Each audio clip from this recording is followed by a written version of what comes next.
قرآن میں آیا صحابہ کی 3 کیٹیگریز ہیں جی. سورہ توبہ کی آیت نمبر 100, 101, 102. 100 کے اندر آیا والسابقون الاولون من المہاجرین والانصار, سبقت لے گئے پہلے جو ایمان لے آئے, ٹھیک ہے, مہاجرین و انصار, اور جنہوں نے احسان کے ساتھ ان کی پیروی کی, ان سے صرف اللہ راضی ہے, رضی اللہ عنہم ورضوا عنہ. ٹھیک ہے. پھر کہا گیا مدینہ اور اہل مدینہ میں کتنے کٹر منافق ہیں جن کو اے نبی تم نہیں جانتے, ہم جانتے ہیں. دوسری کیٹیگری بتا دی, جن کو نبی بھی نہ جانے ہم بھی نہ جانے, تو اس کا مطلب یہ کہ ہمیں تو پتہ ہی نہیں, وہ حضور کے ساتھیوں میں صرف اللہ جانتا ہے. جی. تیسرا فرمایا ملے جلے اعمال کرنے والے ہیں, اللہ تعالیٰ مستقبل میں انہیں دیکھے گا. ہم جن لوگوں کو کرٹیسائز کر رہے ہیں نا قرآن و سنت کی بنیاد پہ, وہ تیسری کیٹیگری کے لوگ ہیں. سورہ فتح کی بھی آیت ہے نا, لقد رضی اللہ عنہ. ہاں, سورہ فتح کب نازل ہوئی ہے جی, کہ جن لوگوں کا یہ دفاع کر رہے ہیں انہوں نے ابھی اسلام ہی نہیں قبول کیا تھا. صلح حدیبیہ جی, کے موقع پر صلح حدیبیہ پہ مامون نے اسلام ہی نہیں قبول کیا ہوا تھا, مامون تو فتح مکہ پہ مسلمان ہوئے ہیں.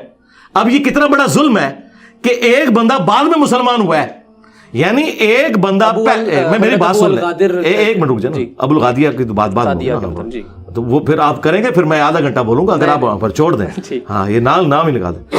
ایک بندہ پیدا ہی 1965 میں ہوا ہے, آپ زبردستی اس کو ثابت کریں کہ یہ پاکستان بنانے والوں میں ہے, تو میں کہوں گا اپنے عقل کا علاج کراؤ. 47 میں تو یہ مطلب ہے ہی نہیں تھا.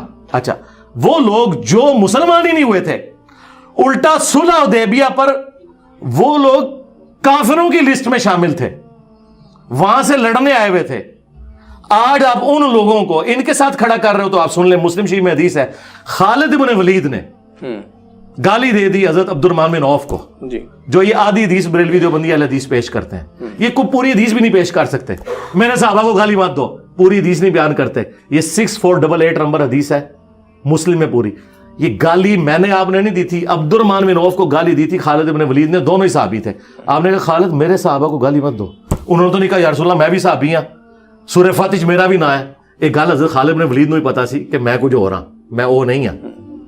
اچھا, اب بات پوری مکمل اس طرح نے, تو وہ گالی دی انہوں نے ان کو, تو حضور نے فرمایا کہ اب تو احد پہاڑ کے برابر بھی سونا خیرات کر دینا خالد, تو عبد الرحمن بن عوف کے برابر نہیں ہو سکتا.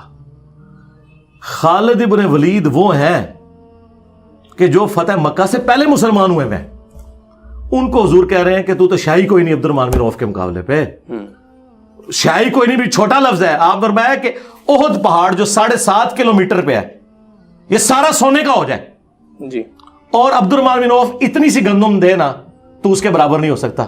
اب اس گندم کی قیمت دیکھیں, اور 7.5 کلومیٹر پہ پھیلا ہوا احد پہاڑ چٹیل پہاڑوں کا, اس کا سونے کا وزن کریں تو شاہی کوئی نہیں, یہ بھی لفظ چھوٹا رہ جائے گا. یہ حضور ان کو کہہ رہے ہیں, ہم بعد والے تو چیز ہی کوئی نہیں. اچھا, اب وہ والے فضائل لے کے عبد الرحمن بن عوف کے مقابلے میں خالد بن ولید نے تو نہیں کلیم کیا کہ یا رسول اللہ میرے تو بڑے فضائل قرآن میں آئے ہیں, انہیں پتا تھا. یہ بینچ مارک ہوئے. یہ تو جب سنی شیعہ فرقے بنے ہیں نا, پھر لوگوں نے یہ تعریف کرنی شروع کی ہے کہ جی پکڑ کے صلح حدیبیہ والی حدیثیں ان پہ لگائیں جن کو فتح مکہ پہ مافیا طلقات ہے. اس وقت جب ان کی گردن پہ تلوار رکھی گئی, یا اسلام قبول کرو ورنہ قتل کیے جاؤ گے, اس وقت انہوں نے اسلام قبول کیا ہے, مسلمان ہے, وہ صحابی بھی ہیں, ٹھیک ہے. اور سب سے بڑھ کر بخاری مسلم حدیث ہے, حضرت معاویہ کے جو والد تھے ابو سفیان, ان کو غزوہ حنین پہ نبی علیہ السلام نے 100 اونٹ دیے, انصار مدینہ کو کچھ نہیں دیا. انہوں نے کچھ نوجوانوں نے کہا کہ ابھی تو قریش کا خون ہماری تلواروں سے ٹپک رہا ہے, اور اس شخص پہ اپنے قبیلے کی محبت غالب آ گئی ہے, رسول اللہ کے بارے میں اتنی گستاخانہ جملے بول دیے. کیوں کہ انہوں نے کہا یا رسول اللہ پوری زندگی آپ کی خاطر ہم ان سے لڑتے رہے, یہ آخری وقت میں آ کے مسلمان ہوئے ہیں, 800 اونٹ بھی آپ نے انہی کو دے دیے. تو پتہ ہے اس کے جواب میں حضور نے کیا کہا؟ سب سے پہلے تو اللہ نے بتایا کہ آپ کے صحابہ نے آپ کے بارے میں یہ کہا ہے. آپ نے سینئر صحابہ کو بلا کے کہا کہ یا رسول اللہ چھوٹے بچے تھے, عذر قبول کریں. حضور نے کہا اللہ اور اس کا رسول تمہارا عذر قبول کرتے ہیں.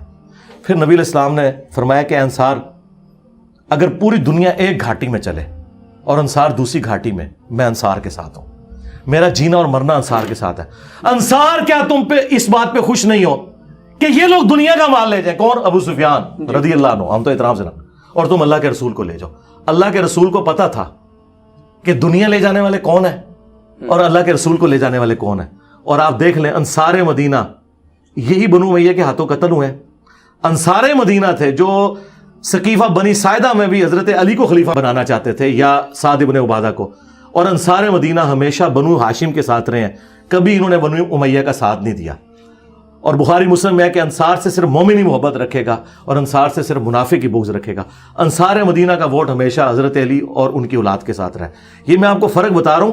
یہ رضی اللہ عنہ ایسے اٹھا کے, اگر آپ نے ویسے دعائیہ کلمات, تو مسلم شریف میں ان کا شاگرد بھی لکھتا ہے, ابو الحسین مسلم بن حجاج القشیری رضی اللہ عنہ. امام حنیفہ کو امام شافعی نے کتاب الام میں لکھا ہے ابو حنیفہ رضی اللہ عنہ. ٹھیک ہے, علماء دیوبند نے المحند میں اپنے علماء کو رضی اللہ عنہ میں, اس طرح آپ بے شک کہتے ہیں, آپ بے شک تقی عثمانی کو رضی اللہ عنہ کہیں, ہمیں کوئی اعتراض نہیں ہے. لیکن اگر آپ یہ کہیں گے کہ قرآن میں جن سے اللہ تعالیٰ ڈیفینیٹلی راضی ہوا یہ وہ والا رضی اللہ عنہ ہے, تو سرکار وہ انہی کے بارے میں ہے کہ جب وہ نازل ہوا تھا نا اس وقت وہ مسلمان تھے. جو بعد میں مسلمان ہوئے تو وہ صرف وہ لوگ ہوں گے جنہوں نے احسان کے ساتھ ان کی پیروی کی. رہ گئے آپ مجھ سے پوچھیں, میرے نزدیک سارے صحابہ کے لیے میں دعا کرتا ہوں کہ اللہ ان سے راضی ہو. بہترین, یہ آپ کا راضی ہو, میری خواہش ہے. موقف آ گیا آپ کا.